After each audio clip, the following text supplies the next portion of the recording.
Bonjour à toutes et à tous. Je salue encore toutes celles et ceux que je n'ai pas eu le temps de saluer avant le culte. Donc, ce matin, comme Bill l'a déjà introduit, nous allons continuer dans les Actes des Apôtres. Et le texte du jour va porter sur les chapitres 13 et 14. Alors c'est encore une fois un long passage, on va lire une partie, mais il y a quand même plusieurs sections que je trouvais importantes à lire ensemble, même si on prend quelques minutes pour la lecture. Donc sans plus tarder, je vous propose de commencer la lecture dans Acte 13, chapitre 1, verset 1. Acte 13, verset 1. Et je la lis dans la version 79 secondes. Il y avait dans l'église d'Antioche des prophètes et des docteurs. Barnabas, Siméon appelé Niger, Lucius de Cyrène, Manaën, qui avait été élevé avec Hérode le tétrarque, et Saul. Pendant qu'ils servaient le Seigneur dans leur ministère et qu'ils jeûnaient, le Saint-Esprit dit : « Mettez-moi à part Barnabas et Saul pour l'œuvre à laquelle je les ai appelés. » Alors, après avoir jeûné et prié, ils leur imposèrent les mains et les laissèrent partir. Barnabas et Saul, envoyés par le Saint-Esprit, descendirent à Séleucie, et de là, ils s'embarquèrent pour l'île de Chypre. Arrivés à Salamine, ils annoncèrent la parole de Dieu dans les synagogues des Juifs. Ils avaient Jean, appelé Marc, pour aide. Ayant ensuite traversé toute l'île jusqu'à Paphos, ils trouvèrent un certain magicien, faux prophète juif, nommé Bar-Jésus, qui était avec le proconsul Sergius Paulus, homme intelligent. Ce dernier fit appeler Barnabas et Saul et manifesta le désir d'entendre la parole de Dieu. Mais Élymas, le magicien, car c'est ce que signifie son nom, leur faisait opposition, cherchant à détourner de la foi le proconsul. Alors Saul, appelé aussi Paul, rempli de Saint-Esprit, fixa les regards sur lui et dit : « Homme plein de toute espèce de ruse et de fraude, fils du diable, ennemi de toute justice, ne cesseras-tu point de pervertir les voies droites du Seigneur ? Maintenant, voici, la main du Seigneur est sur toi, tu seras aveugle, et pour un temps tu ne verras pas le soleil. » Aussitôt, l'obscurité et les ténèbres tombèrent sur lui, et il cherchait, en tâtonnant, des personnes pour le guider. Alors le proconsul, voyant ce qui était arrivé, crut, étant frappé de la doctrine du Seigneur.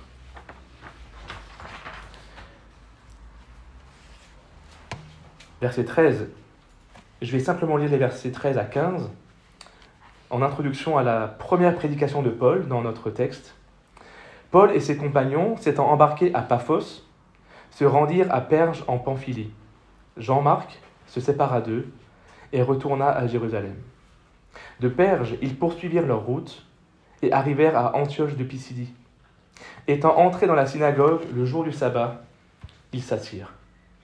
Après la lecture de la loi et des prophètes, les chefs de la synagogue leur envoyèrent dire : « Hommes frères, si vous avez quelques exhortations à adresser au peuple, parlez. » Et Paul se leva. Et nous avons ici le premier discours de Paul, la première prédication de Paul qu'il va adresser d'abord aux Juifs, parce que donc il se lève, il fait signe de la main et il dit d'abord « Hommes israélites, et vous qui craignez Dieu, écoutez. » Donc il s'adresse d'abord aux Juifs et ensuite aux craignant Dieu, aux païens. Donc cette première prédication dans le texte du jour va vraiment être adressée aux Juifs et nous allons le voir progressivement dans cette prédication. Il reprend l'Ancien Testament des débuts jusqu'à l'œuvre de Jésus-Christ à la croix. Et au verset 30, par exemple, Paul, il leur dit « Mais Dieu a ressuscité Jésus-Christ des morts. Il est apparu pendant plusieurs jours à ceux qui étaient montés avec lui de la Galilée à Jérusalem. » Verset 38. « Sachez donc, hommes frères, que c'est par lui que le pardon des péchés vous est annoncé, et que quiconque croit est justifié par lui de toutes les choses dont vous ne pouviez être justifiés par la loi de Moïse. » Et au verset 45, nous voyons que les Juifs, voyant la foule, furent remplis de jalousie, et ils s'opposaient à ce que disait Paul, en le contredisant et en l'injuriant. Et ici, nous avons le cœur du message de ce jour. Paul et Barnabas leur dirent avec assurance : « C'est à vous, premièrement, que la parole de Dieu devait être annoncée, mais, puisque vous la repoussez et que vous vous jugez vous-même indigne de la vie éternelle, voici, nous nous tournons vers les païens. Car ainsi nous l'a ordonné le Seigneur. Je t'ai établi pour être la lumière des nations, pour porter le salut jusqu'aux extrémités de la terre. » Les païens se réjouissaient en entendant cela. Ils glorifiaient la parole du Seigneur, et tous ceux qui étaient destinés à la vie éternelle crurent. La parole du Seigneur se répandait dans tout le pays. Mais les Juifs excitèrent les femmes dévotes de distinction et les principaux de la ville. Ils provoquèrent une persécution contre Paul et Barnabas, et ils les chassèrent de leur territoire. Paul et Barnabas secouèrent contre eux la poussière de leurs pieds et allèrent à Icône, tandis que les disciples étaient remplis de joie et du Saint-Esprit. Chapitre 14, verset 1. À Icône, Paul et Barnabas entrèrent ensemble dans la synagogue des Juifs, et ils parlèrent de telle manière qu'une grande multitude de Juifs et de Grecs crurent. Mais ceux des Juifs qui ne crurent point excitèrent et aigrirent les esprits des païens contre les frères. Ils restèrent cependant assez longtemps à Icône, parlant avec assurance, appuyés sur le Seigneur, qui rendait témoignage à la parole de sa grâce et permettait qu'il se fît par leurs mains des prodiges et des miracles. La population de la ville se divisa. Les uns étaient pour les Juifs et les autres pour les apôtres. Et comme les païens et les Juifs, de concert avec leurs chefs, se mettaient en mouvement pour les outrager et les lapider, Paul et Barnabas, en ayant eu connaissance, se réfugièrent dans les villes de la Lycaonie, à Lystre et à Derbe, et dans la contrée d'alentour. Et ils y annoncèrent la bonne nouvelle. À Lystre se tenait assis un homme impotent des pieds, boiteux de naissance, et qui n'avait jamais marché. Il écoutait parler Paul. Et Paul, fixant les regards sur lui, et voyant qu'il avait la foi pour être guéri, dit d'une voix forte : « Lève-toi droit sur tes pieds. » Et il se leva d'un bond et marcha. À la vue de ce que Paul avait fait, la foule éleva la voix et dit en langue lycaonienne, de la région de la Galatie, « Les dieux, sous une forme humaine, sont descendus vers nous. » Ils appelaient Barnabas Jupiter et Paul Mercure, parce que c'était lui qui portait la parole.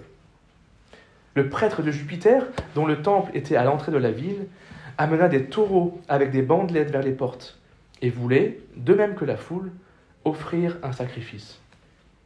Les apôtres Barnabas et Paul, ayant appris cela, déchirèrent leurs vêtements et se précipitèrent au milieu de la foule en s'écriant : « Ô hommes, pourquoi agissez-vous de la sorte ?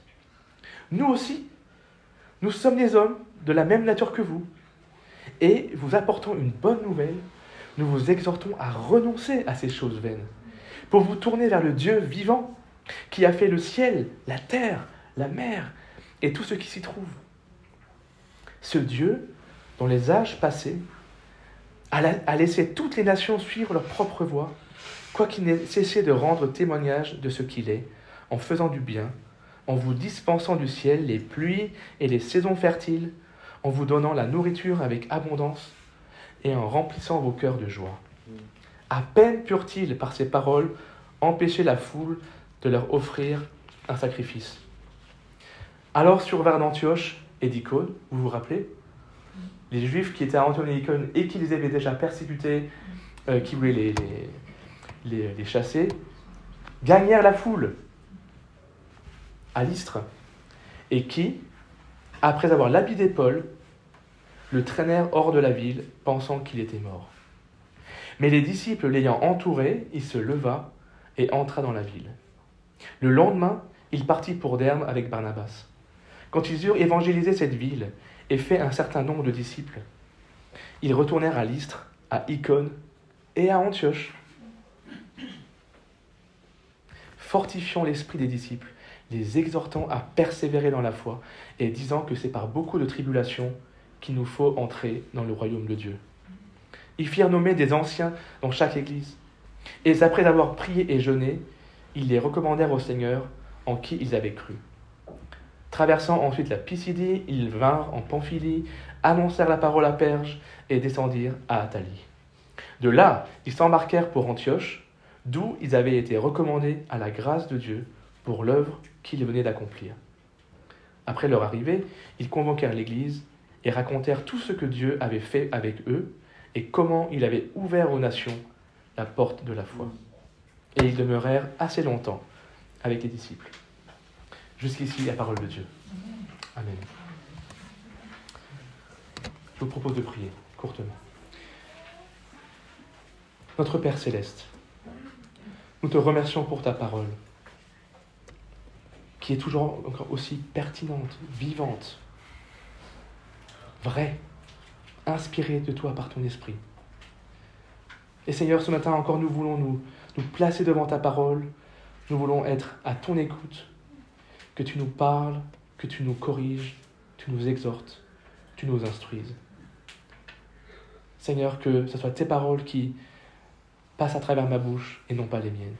Seigneur, bénis l'assemblée, bénis aussi ta parole qui sera prêchée, annoncée partout sur la terre aujourd'hui, auprès de nos frères et sœurs. Au nom de Jésus. Amen.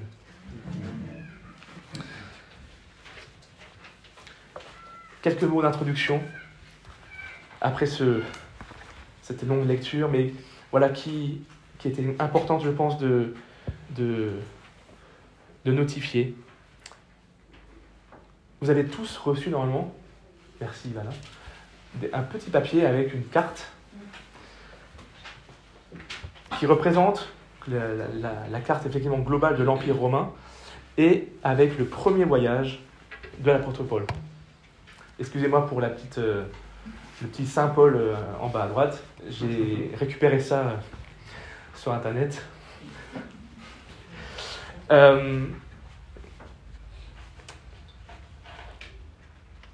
J'aimerais simplement reprendre en guise d'introduction un texte qui a déjà été lu dans Acte 11 et qui avait été donc partagé par notre frère Narcisse il y a 2 dimanches. L'église d'Antioche avait déjà été présentée auparavant dans les Actes des Apôtres. Je vais simplement lire Acte 11, verset 19 et les quelques versets. « Ceux qui avaient été dispersés par la persécution survenue à propos d'Étienne allèrent jusqu'en Pénicie, dans l'île de Chypre, et à Antioche, annonçant la parole seulement aux Juifs. Il y eut cependant parmi eux quelques hommes de Chypre et de Cyrène qui, étant venus à Antioche, s'adressèrent aussi aux Grecs et leur annoncèrent la bonne nouvelle du Seigneur Jésus. La main du Seigneur était avec eux, et un grand nombre de personnes crurent et se convertirent au Seigneur. » Et notre texte de ce jour démarre avec l'église d'Antioche, cette église d'Antioche. Comme Matthieu nous l'a présenté dimanche dernier, dans sa prédication sur le chapitre 12, on est arrivé ici à la fin d'une première section où nous avons vu la parole de Dieu, l'évangile qui a été propagé à Jérusalem et aux alentours de Jérusalem, dans le pays d'Israël jusqu'en Samarie. Et là, démarre une nouvelle section où nous allons partir avec Paul vers un voyage aux confins de l'Europe. Et son premier voyage, qu'on va étudier aujourd'hui, s'est arrêté en Galatie. La Galatie, c'est la partie sud aujourd'hui de la Turquie actuelle. Et donc, c'est là où il s'est arrêté pour ce premier voyage, entre Antioche, Lystre, Icône, donc sur toutes les villes qui ont été relatées dans ce texte.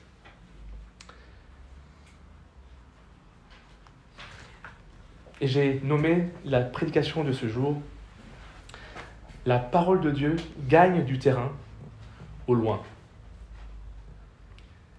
Et on va étudier donc, ce texte suivant 3 parties, 3 sections.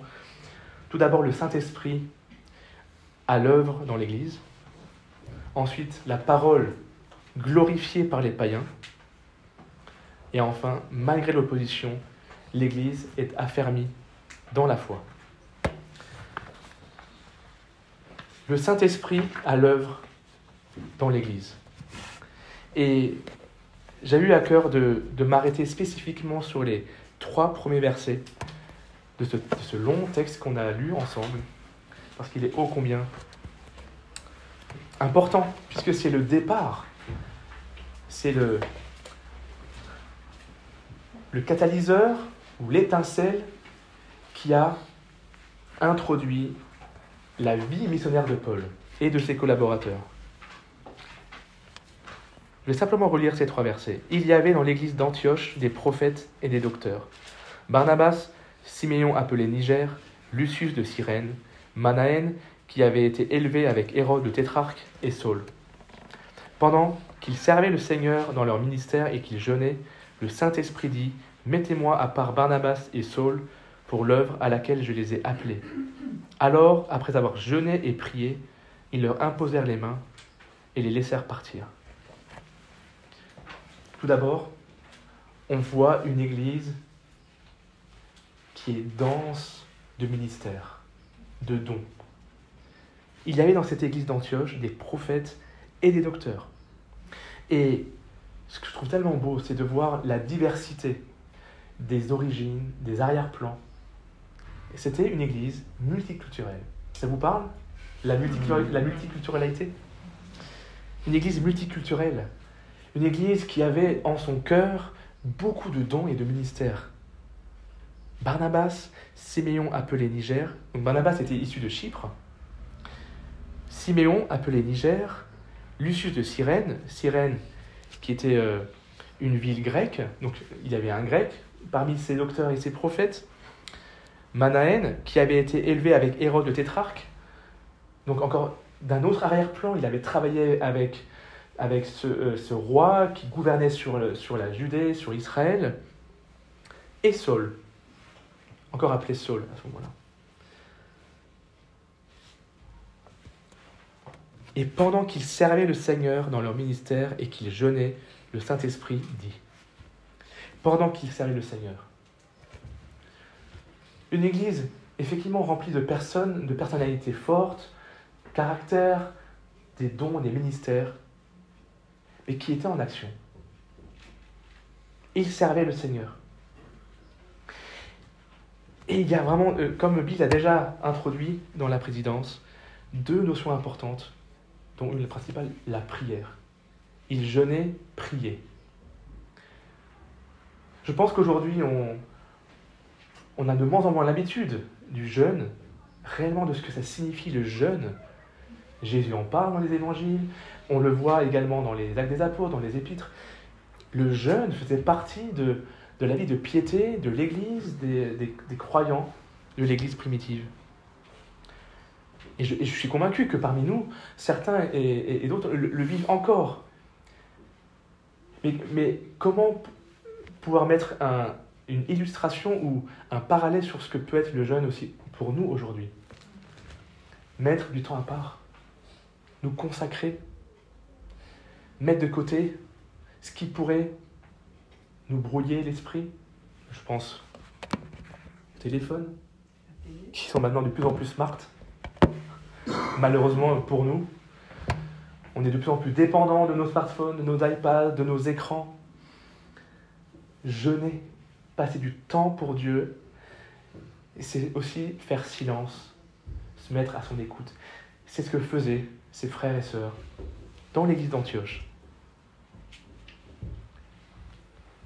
Et c'est dans cette attitude-là dans cette attitude d'esprit, de cœur, dans cette disposition que le Saint-Esprit leur a parlé. Luc ne nous relate pas comment, de quelle manière le Saint-Esprit a parlé à ses frères. Tout simplement, il dit, le Saint-Esprit dit, « Mettez-moi à part Barnabas et Saul pour l'œuvre à laquelle je les ai appelés. » Peut-être que c'était par l'intermédiaire d'un prophète, par un songe, par une vision commune. Nous ne savons pas, mais dans tous les cas, nous avons ici le Saint-Esprit à l'œuvre. Et qui a appelé l'Église à mettre à part Barnabas et Saul. Et encore une fois, après avoir jeûné et prié, ils ont remis encore ce sujet entre les mains de Dieu, en jeûnant, en priant. Ils leur imposèrent les mains et les laissèrent partir. Donc ils ont simplement accepté la volonté de Dieu, le plan que Dieu avait pour Barnabas et Saul, qui a été communiqué par le Saint-Esprit, et ils les ont envoyés. On voit une église qui porte, prie, envoie leurs missionnaires issus de leur communauté. Et je sais aussi que dans notre église, déjà historiquement, il y a des personnes, des frères et sœurs, en particulier une sœur, issue de notre église, qui a été envoyée au loin, qui est de retour à nous. Donc, je parle de Françoise, pour celles et ceux qui n'ont pas fait le lien. Et je trouve vraiment important de rappeler dans quelle attitude l'Église, le corps de Christ, est appelé à se comporter, à se rendre disponible à l'écoute du Seigneur. D'une part, se mettre à part, faire silence, être à l'écoute de la parole, et donc de l'Esprit qui parle. Mais ensuite également accepter la parole, obéir à la parole, et être prêt à envoyer et à soutenir. Parce que Barnabas et Saul ne sont pas partis au loin et restés au loin. Ils sont revenus, ils sont repartis, ils sont revenus en Antioche. Cette église était leur église de base, leur point de base, leur point d'attache pour toute leur vie, en particulier Paul, sa vie missionnaire sur ces 3 voyages. Et voilà, je voulais vraiment insister sur ce texte introductif qui maintenant nous emmène sur le premier voyage de Paul et de ses compagnons. La parole glorifiée par les païens. Je ne sais pas si vous avez remarqué, mais dans ces 2 chapitres 13 et 14, on retrouve un peu le même schéma, le même processus que vivait également Pierre, en particulier Pierre, parce que c'était Pierre qui était mis en avant dans la première section des Actes des Apôtres, et maintenant avec Paul. On voit, et c'est pour ça aussi que j'ai voulu le lire, ce texte, du magicien Élymas. Paul, par l'intermédiaire de l'Esprit qui agit, a encore accompli un miracle. Un miracle, c'est un drôle de mot pour ce qu'il a fait. Il a rendu aveugle le magicien parce qu'il troublait, il se mettait en opposition à l'évangile devant le proconsul Sergius Paulus. Alors que Sergius Paulus était ouvert, il voulait entendre la parole de Dieu. Et c'est intéressant de voir ce parallèle entre cette sorte de malédiction que Paul a accomplie envers ce magicien, ce Élymas, il est rendu aveugle. Ça vous parle effectivement ? Paul, qui combattait les chrétiens, qui allait à Damas, Dieu l'a rendu aveugle. Pendant un temps. Et Saul, à l'époque, a réalisé dans quoi il était parti. Et il s'est rendu compte qu'il persécutait Jésus-Christ. Il s'est tourné vers Christ. Nous ne savons pas ce qu'est devenu ce magicien. Mais nous savons ce qu'est devenu le cœur de ce proconsul. Il s'est tourné vers Dieu. Donc, encore une fois, un miracle a été l'occasion pour Paul d'ensuite d'expliquer l'Évangile et que des âmes se tournent vers Dieu.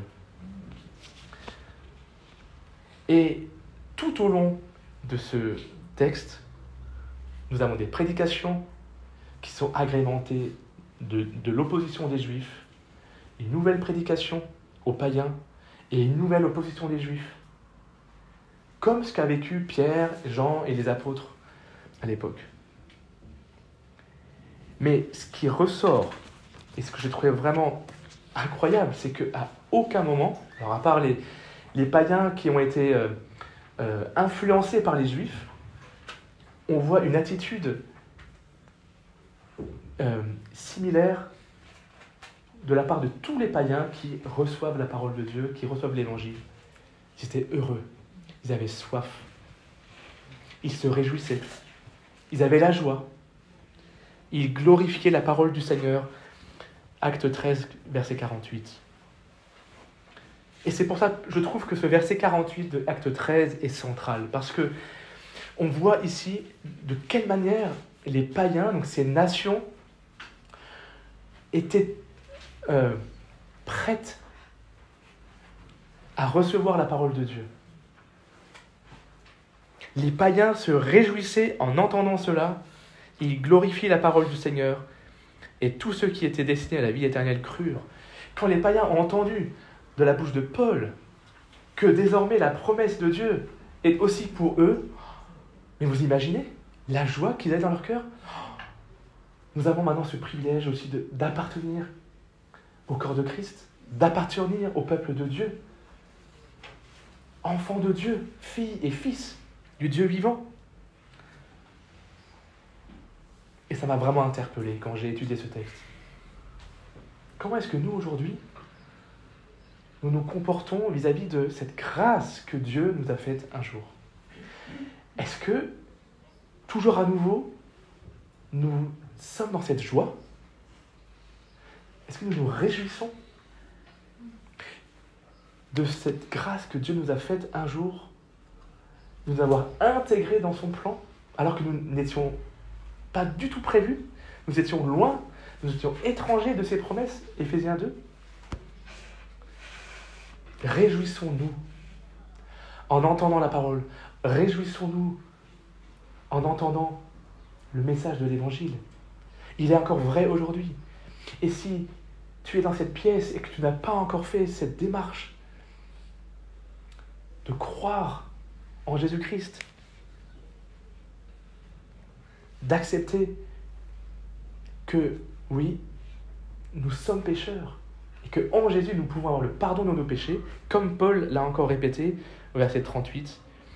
C'est par Jésus-Christ que le pardon des péchés vous est annoncé, afin que quiconque croit est justifié par lui de toutes les choses dont vous ne pouviez être justifiés par la loi de Moïse, ou par les œuvres, ou par tout ce que nous pourrions faire de bien dans ce monde. Rien ne peut nous sauver si ce n'est le sang de Jésus. La parole glorifiée par les païens. Que nous puissions, nous, issus des païens, et ce qui est intéressant de voir, c'est que cette région de la Galatie, où Paul est allé donc, prêcher, annoncer l'Évangile pour son premier voyage, c'est un territoire qui avait été conquis, en tout cas qui a été habité par des Gaulois celtes, alors, qui étaient également en France aussi à l'époque, mais ce n'était pas encore la France à l'époque. D'où les Galates, Gaulois, Galates, le terme grec pour les Gaulois. Et maintenant, passons à la troisième partie. Malgré l'opposition, l'Église est affermie dans la foi.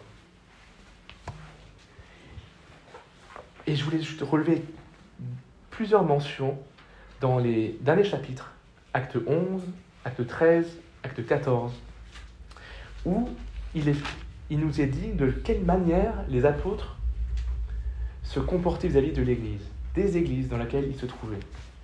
D'abord, acte 11. Nous avons lu acte 11, 19 à 21, où l'église d'Antioche était présentée pour la première fois. Verset 22, acte 11, 22, le bruit en parvint aux oreilles des membres de l'église de Jérusalem, et ils envoyèrent Barnabas, jusqu'à Antioche. Lorsqu'il fut arrivé, et qu'il eut vu la grâce de Dieu, il s'en réjouit. Et il les exhorta tous à rester d'un cœur ferme, attaché au Seigneur. cette exhortation envers l'Église, que tous restent d'un cœur ferme, attaché au Seigneur. Acte 13, 43 maintenant. Paul et Barnabas, ils étaient à Antioche, de Pisidie. C'est une autre Antioche, hein. Ne pas confondre Antioche, qui est donc dans le territoire de la Syrie, et Antioche de Pisidie en Galatie. Acte 13, verset 43. Beaucoup de Juifs et de prosélytes pieux suivirent Paul et Barnabas, qui s'entretinrent avec eux et les exhortèrent à rester attachés à la grâce de Dieu. Et acte 14, versets 21 à 23. Quand Paul et Barnabas eurent évangélisé cette ville, donc Derbe, et fait un certain nombre de disciples, ils retournèrent à Lystre, à Icône et à Antioche, fortifiant l'esprit des disciples, les exhortant à persévérer dans la foi et disant que c'est par beaucoup de tribulations qu'il nous faut entrer dans le royaume de Dieu. Ils désignèrent des anciens dans chaque église, et après avoir prié et jeûné, encore une fois, ils les recommandèrent au Seigneur, en qui ils avaient cru. Nous avions 3 fois cette mention, cette exhortation à rester ferme dans la foi, à rester ferme dans le Seigneur et à rester attaché à la grâce de Dieu. Mais je trouve le plus frappant, et ce qui m'a vraiment touché, rappelons-nous, Paul et Barnabas ont été chassés d'Antioche, où ils ont dû fuir Antioche parce que les Juifs voulaient les tuer. Ils sont arrivés à Lystre, et rebelote. Ils ont à nouveau été chassés de Lystre. Et pire que le chassé, Paul a été lapidé et laissé pour mort. Et ensuite, ils sont partis à Derbe. Et j'ai oublié Icône entre. Et regardez ce que Paul et Barnabas ont fait. Ils ne sont pas directement retournés à Antioche, en Syrie, pour juste évacuer tout ce qui s'est passé. Le Seigneur va faire, ils sont revenus dans chacune des villes. Ils retournèrent à Lystre, où Paul s'est fait lapider. Ils retournèrent à Icône, à Antioche, où ils ont vécu l'opposition. Et ça, j'ai vraiment trouvé touchant. Paul et Barnabas n'ont pas dit « on a fait notre job, on a annoncé l'évangile, des disciples qui se sont tournés vers Christ, maintenant nous retournons à Antioche, nous allons raconter tout ce que Dieu a fait, et nous allons partir autre part. » Non, ils ont pris le temps d'affronter le danger, d'affronter de potentielles nouvelles persécutions et oppositions pour aller encourager les chrétiens. Leur dire, sachez que vous aurez des persécutions, sachez que les Juifs qui sont dans vos villes ne vont pas aimer votre position, votre foi, votre croyance, votre joie en Jésus. Et juste une petite parenthèse. On dit souvent que du mal sort le bien ou que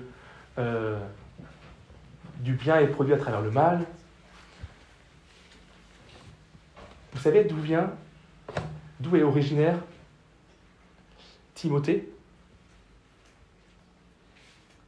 De Lystre. Il n'est pas juif. Non, il est grec. Il est d'origine grecque. Il vient de Lystre. Alors, selon les historiens, Paul et Barnabas sont passés à Lystre. Des Juifs, des païens ont été touchés, des Grecs ont été touchés par l'Évangile, se sont tournés vers Christ. Alors, j'espère que je ne me trompe pas. Hein. En tout cas, selon les commentaires, Timothée est potentiellement issu de Lystre. Et ça, je trouve aussi beau de voir, aussi, là où est passé Paul et Barnabas, il y a aussi des fruits derrière qui ont porté beaucoup de fruits à leur tour. C'est pour ça que Paul il dit à Timothée, ce que je t'ai confié, maintenant transmets-le à d'autres fidèles qui soient capables à leur tour de bien l'enseigner à d'autres. Et c'est en passant du temps avec les uns avec les autres, en passant du temps avec les disciples qui viennent de se tourner vers Christ, que eux, à leur tour, pourront transmettre l'évangile, la parole à d'autres.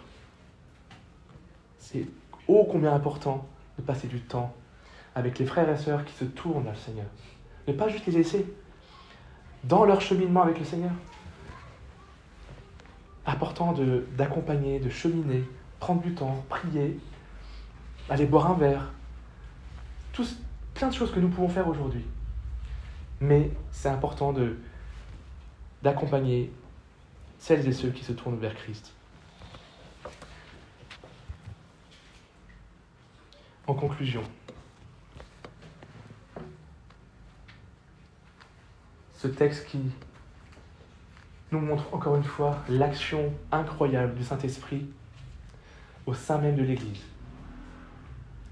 Et d'autant plus de manière effective lorsque les cœurs sont bien disposés. Les cœurs de l'Église d'Antioche, de ses frères, étaient bien disposés à recevoir cette injonction de l'Esprit, mettez-les-moi à part. Et ils sont partis, ils ont obéi. Que nous puissions faire de même.